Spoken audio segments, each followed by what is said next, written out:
aquí en Fórmula Noticias Jalisco, la entrevista del día, platicando con Anuar Salvador García, presidente del grupo SOS Capítulo Jalisco, sobre pues esta propuesta que hace el fiscal general del país en torno a hacer desaparecer de nuestras leyes, de las leyes penales específicamente, el delito de feminicidio.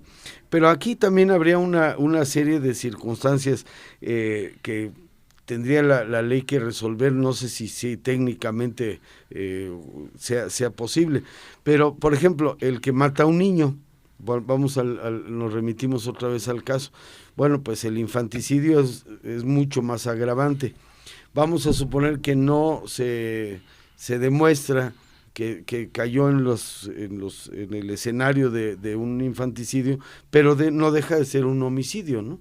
Efectivamente. Entonces se castiga el homicidio, quizá un poco menos, pero de todas maneras se tiene que castigar, ¿no? Efectivamente, sería como el caso de las mujeres, por eso todo el mundo está reclamando. Si se disminuye el tema del feminicidio o se quita el feminicidio y solamente se ve como un homicidio, que es el que priva de la vida a otro, existe una posibilidad muy grande que la sanción sea muchísimo menor a que si lo juzgas por feminicidio. Uh-huh. Entiendo que el fiscal busca darle la vuelta porque no tienen la capacidad, hay que decirlo muy claro. La Fiscalía General de la República se ha visto pues que no tienen la capacidad para investigar, mucho menos para poder acusar ni sostener las acusaciones en contra de las personas.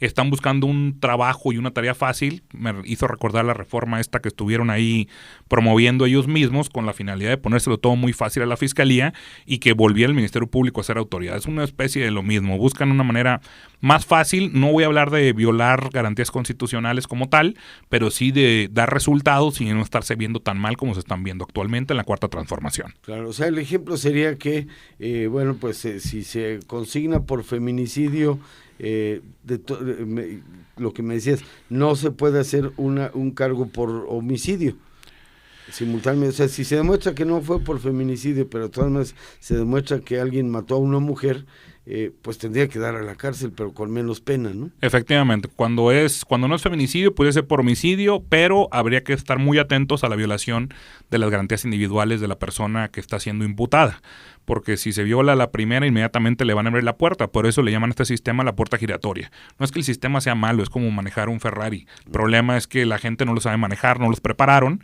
y por eso hay tanta impunidad. Y en esos casos, ¿qué es lo que sí debe ocurrir? ¿Qué es lo que permite la ley? En el caso de si no se consigna como feminicidio y es culpable, ¿cómo sería haber asesinado a una mujer, pero que también evidentemente tiene un castigo, ¿no? Sí, efectivamente, lo estarías juzgando por homicidio. Homicidio pudiera ser con premeditación, alevosía, ventaja, que te puede incrementar mucho la pena, no tanto como el feminicidio, pero te la puede incrementar. El problema, yo creo que más que las penas, es un tema de impunidad. El hecho de que quien agrede a las mujeres pues, casi nunca es castigado, como en la mayoría de los delitos.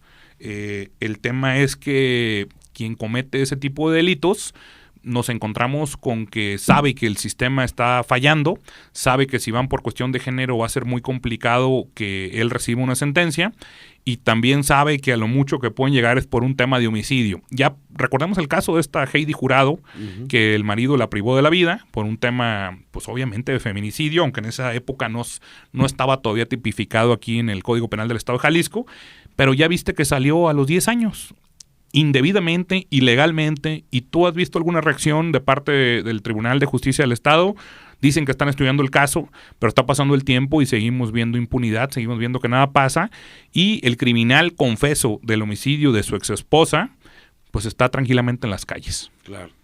Y bueno, pues también hay otro punto que también está en plena discusión, y es el tema de las cartas de antecedentes penales o no antecedentes penales en los trabajos. Esto, bueno, pues yo en lo particular considero como empleado, como empleador en los dos sentidos, que bueno, pues sí queremos saber qué antecedentes tiene la persona con la que estoy trabajando, ¿no? Totalmente de acuerdo. Y más si eres un empresario que, bueno, pues tienes que darle cierta dosis de confianza a tus empleados, pues tienes que saber qué pasado tienen y que conste, que no se convierta eso en pues una fustigación moral o algo así que sea ofensivo a aquellas personas que sí logran pues rehabilitarse socialmente después de que ya pagaron sus delitos o problemas.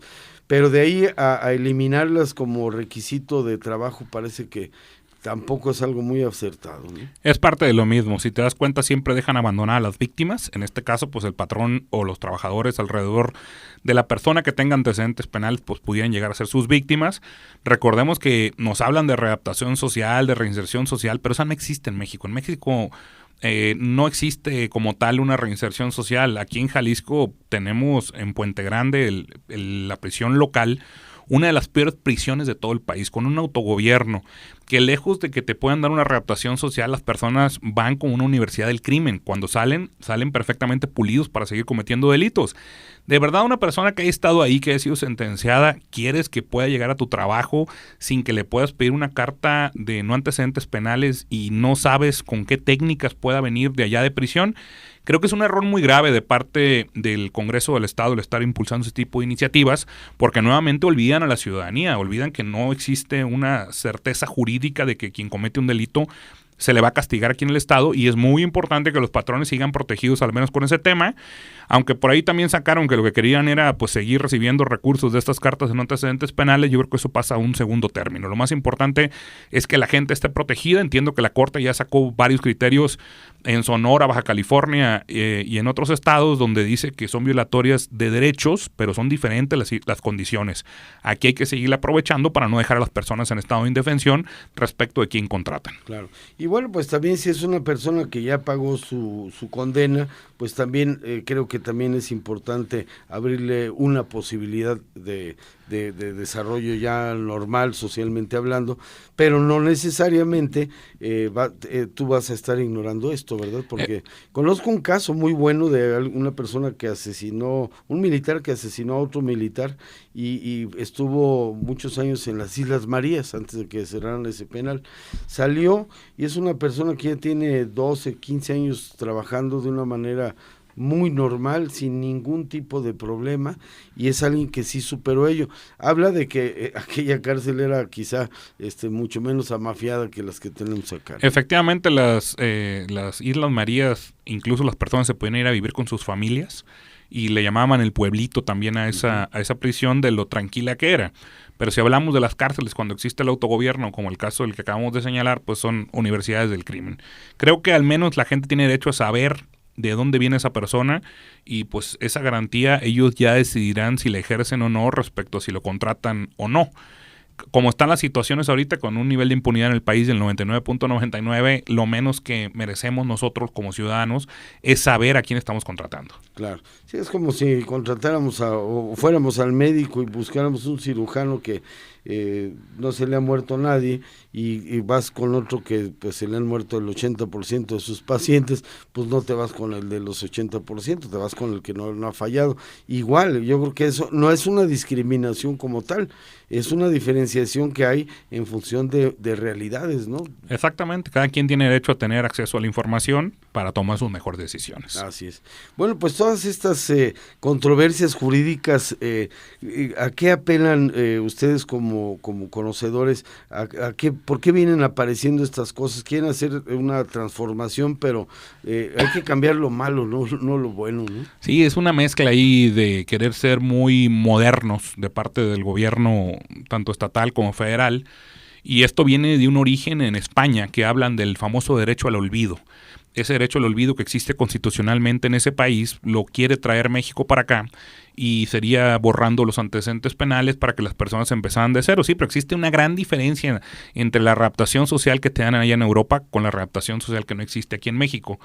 Creo que es peligroso el que de repente adoptemos modas que vienen de otros países, porque México es muy sui generis. Claro, sí, puede ser que el concepto sea realmente muy de avance, de desarrollo, etcétera, pero pues todo el camino se tiene que recurrir, no te puedes brincar de la preparatoria al doctorado, ¿verdad? Entonces, efectivamente, en el tema penitenciario en México estamos verdaderamente atrasados y sobre todo invadidos, rebasados prácticamente todas nuestras cárceles, y bueno, pues mientras esto no se solucione, pues lo de afuera tampoco, ¿no? Así es, hay que trabajar duro, hay que inyectarle recursos, no hay que soltar la seguridad de parte del gobierno del estado, ni tampoco la federación darle la espalda a los gobiernos, y pues vamos todos unidos, sociedad civil junto con el gobierno. Así es, primero resolver lo que hay afuera, lo que hay adentro de las cárceles, y ya después ver cómo se les puede perdonar o condonar, ¿no? Efectivamente, primero lo primero. Así es.